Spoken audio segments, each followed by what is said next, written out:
السلام علیکم۔ میری آج کی کہانی کا نام ہے وہ ایک رات۔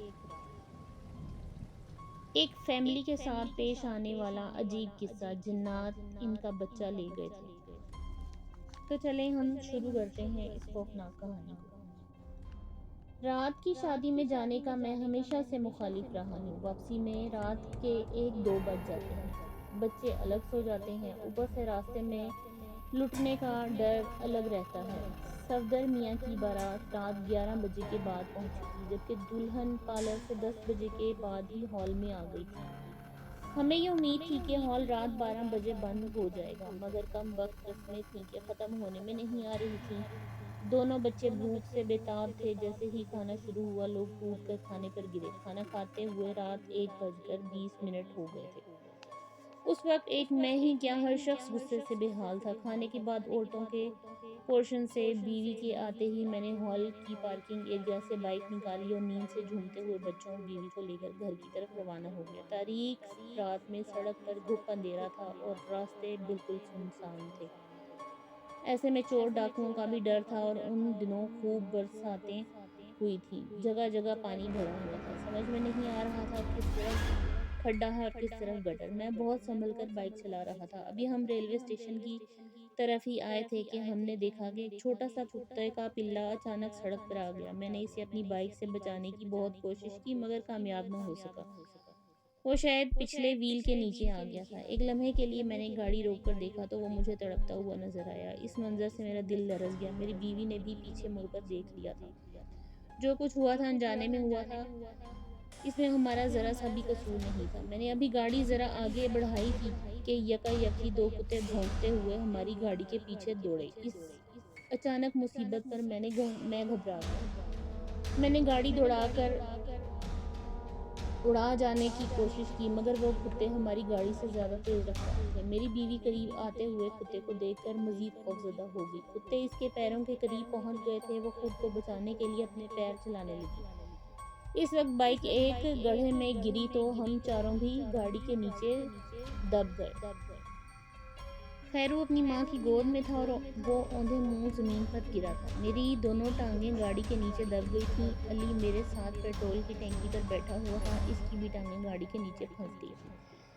اس سے پہلے کہ میں خود کو سنبھالتا، ان دونوں کتوں نے ہم پر حملہ کر دیا۔ ہم نے ہاتھ پیر چلاتے اور چیختے چلاتے ہوئے خود کو ان کتوں سے بچانے کی بہت کوشش کی، مگر ہر کوشش بیکار تھی۔ اچانک ہی کتے نے خیرو پر حملہ کر دیا۔ وہ اسے گھسیٹ کر اپنے ساتھ لے جانے لگا، جبکہ دوسرا کتا علی کی طرف لپکا۔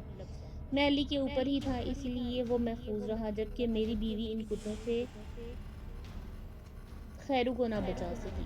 ان دونوں کتوں نے ہم دونوں کو بری طرح زخمی کر دیا تھا۔ خوف و وحشت کی وجہ سے ہمارا برا حال تھا۔ میری بیوی خیرو کو بچانا چاہتی تھی، مگر نہ بچا سکی، اور کتے خیرو کو گھسیٹتے ہوئے جھاڑیوں میں لے گئے۔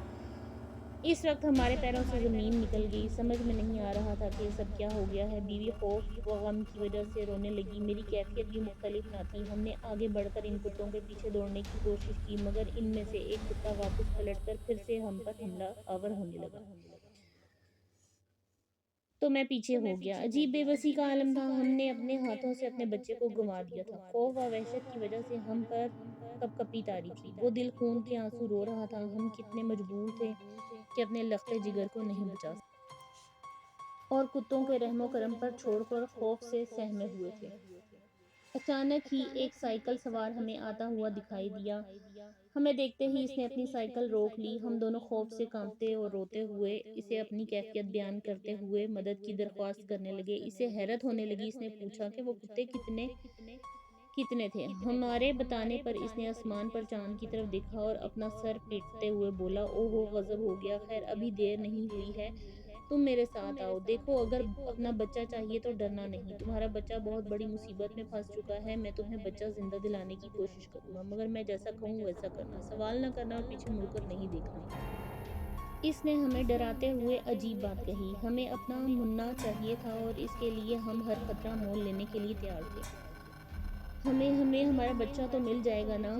میں نے بے یقینی کی کیفیت میں پوچھا تو وہ شخص بولا جو کہ بوڑھا تھا، ہاں ہاں بالکل، بس تم نے میرے پیچھے پیچھے آنا ہے۔ یہ کہتے ہوئے وہ جھاڑیوں میں آگے کی جانب بڑھ گیا، جبکہ ہم دونوں بھی علی کو لے کر اس کے ساتھ ہو لیے۔ جھاڑیوں سے آگے ہی قبرستان تھا۔ اس تاریک رات میں قبرستان میں داخل ہوتے ہی ہماری روح تک کانپ رہی تھی۔ برسات کی وجہ سے کئی قبریں دھنس چکی تھیں اور آدم خور کتے ان میں داخل ہو کر ناشتیں کھا رہے تھے۔ پھر دیکھا دیکھی دو کتے ہمارے پیچھے آنے لگے۔ اب تو گویا موت ہمارے پیچھے پڑ گئی تھی۔ کسی بھی وقت آدم خور کتے حملہ کر سکتے تھے، مگر ہمیں پیچھے مڑ کر نہیں دیکھنا تھا۔ قبرستان میں بھی جگہ جگہ پانی جمع تھا۔ اسی پانی میں سے گزرتے ہوئے ہم ایک پگڈنڈی پر چلتے رہے۔ ذرا سی دیر بعد ہم ایک مزار کے سامنے آ کھڑے ہوئے۔ مزار کے قریب پہنچتے ہی اس بوڑھے نے دور ہی اپنی چپلیں اتار دیں اور ننگے پیر مزار کے بند دروازے پر ادب کے ساتھ آ کھڑا ہو گیا۔ چند لمحوں بعد ہی دروازے کا تالا ٹوٹ کر زمین پر گرا اور مزار کا دروازہ کھل گیا۔ اس بوڑھے نے ہمیں ہاتھ کے اشارے سے اپنے پیچھے آنے کا کہا۔ ہم نے بھی اپنی چپلیں وہیں اتار دیں اور اس بوڑھے کے ساتھ مزار میں داخل ہو گئے۔ اندر داخل ہوتے ہی ہم نے دیکھا کہ ایک سفید پوش شخص مدھم روشنی میں قرآن پاک کی تلاوت کر رہا ہے۔ وہ بوڑھا ان کے قریب گیا اور دو زانوں ہو کر ادب سے بیٹھ گیا۔ ذرا ہی دیر بعد ہوں کی آواز آئی تو وہ بوڑھا نظر جھکائے بولا، بابا ان کا بچہ ہے؟ پھر بولا، جی جی کہتے ہی اس نے دوسرا سامنے والا دروازہ کھولا اور بے انتہا ادب کے ساتھ باہر آ گیا۔ ہم تینوں بھی باہر آ گئے۔ سامنے ہی پانی کا ایک جوہر تھا۔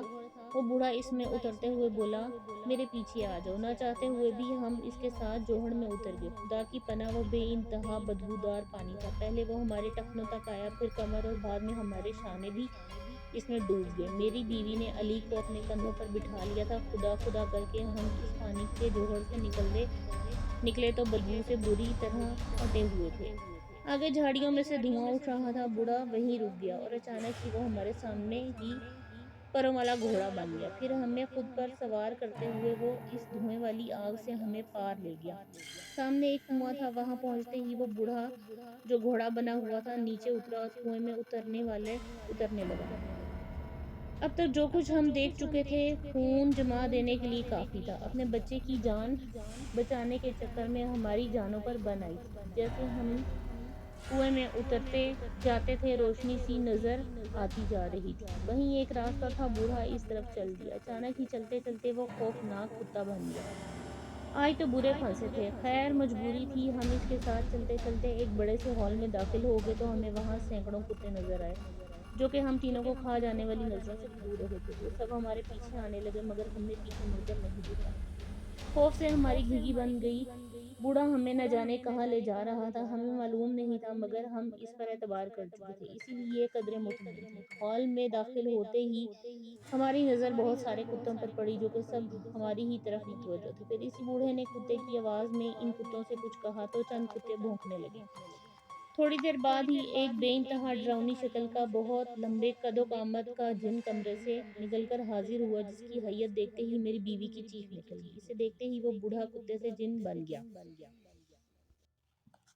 اس نے جن کے سامنے ادب سے جھکتے ہوئے کہا، سردار ابھی چاند رات بہت پرے ہے، رسوماً ان لوگوں کا بچہ لے آئے ہیں، مجھے بابا نے بھیجا ہے ان کا بچہ لینے۔ انہوں نے ہمارا بچہ مارا ہے، ہم بھی ان کا بچہ ماریں گے۔ ایک اور جن نے ادب سے کہا، سردار ان کا بچہ مرا نہیں ہے، جبکہ ان کا کوئی قصور بھی نہیں ہے، یہ خود اب وادی کی طرف گئے تھے تو حادثہ ہو گیا۔ بوڑھے جن نے کہا، ان کا بچہ لے کر آؤ، ان کا بچہ لے کر آؤ۔ سردار کا حکم ہوتے ہی خیرو کو حاضر کر دیا گیا۔ اپنا بچہ دیکھتے ہی میری بیوی نے اسے لے کر خوب پیار کیا، مگر وہ بے حس و حرکت رہا تو وہ چونک گئی۔ انہوں نے خیرو کو بیدار کرانے اور اٹھانے کی بہت کوشش کی، مگر وہ جیسے گہری نیند سو گیا تھا۔ تمہاری امانت تمہیں ملی، اب جاؤ، بابا کو سلام کہنا، اپنا بچہ اور اجازت۔ ملتے ہی وہ بوڑھا ادب سے واپس ہو گیا۔ پھر اسی راستے سے ہوتے ہوئے ہم پہلے کنویں سے نکلے، پھر وہی بوڑھا ہمیں اڑن گھوڑا بن کر دھوئیں سے نکال لایا، پھر اسی بدبودار پانی کے جوہر سے نکلے، مگر جیسے ہی ہم مزار کے سامنے حاضر ہوئے ہمارے تمام کپڑے سوکھ چکے تھے۔ بوڑھے نے منع خیرو کو ہم سے لے کر مزار کے گیٹ پر رکھ دیا اور ادب سے پیچھے ہٹ گیا۔ ذرا ہی دیر میں خیرو نے پانی مانگنا شروع کر دیا۔ اپنے بچے کو زندہ سلامت دے کر ہم دونوں دیوانہ وار اپنے بچے سے لپٹ گئے اور اسے اٹھا کر چومنے لگے۔ پھر وہاں سے نکلتے ہی ہم واپس اپنی گاڑی کی طرف آئے تو ہماری گاڑی بھی ابھی تک سڑک پر پڑی ہوئی تھی۔ میں نے احسان مندانہ طور پر بوڑھے کے ہاتھ پکڑ کر چومتے ہوئے پوچھا، بابا آپ کون ہو اور یہ سب کیا تھا؟ سوال پوچھنے کا میں نے منع کیا تھا۔ اب جاؤ، تمہیں اپنا بچہ مبارک ہو۔ بس ایک بات غور سے سنو، تمہارا خالق اور تمام مخلوق کا خالق وہی ہے۔ اپنی عزت اور عمر میں برکت چاہتے ہو تو مخلوق خدا کو تکلیف مت دینا۔ تمہارے بچے کو رسومن کے جن لے گئے تھے۔ یہ کہہ کر وہ شخص سائیکل چلاتا ہوا چلا گیا۔ میں نے بائیک سٹارٹ کرتے ہوئے اپنے گھر کی راہ لی۔ دوسرے روز میں واپس وہیں پہنچا، جھاڑیوں کے پار بھی گیا، مگر نہ وہاں قبرستان تھا، نہ کوئی مزار اور نہ ہی پانی کا جوش۔ مجھے بے حد حیرت ہوئی۔ یہ میرا خواب نہیں تھا، مگر حقیقت یہ تھی کہ ہم اس دنیا میں ہو کر آئے تھے جس کے بارے میں ہم نے بہت کچھ سنا اور پڑھا ہے۔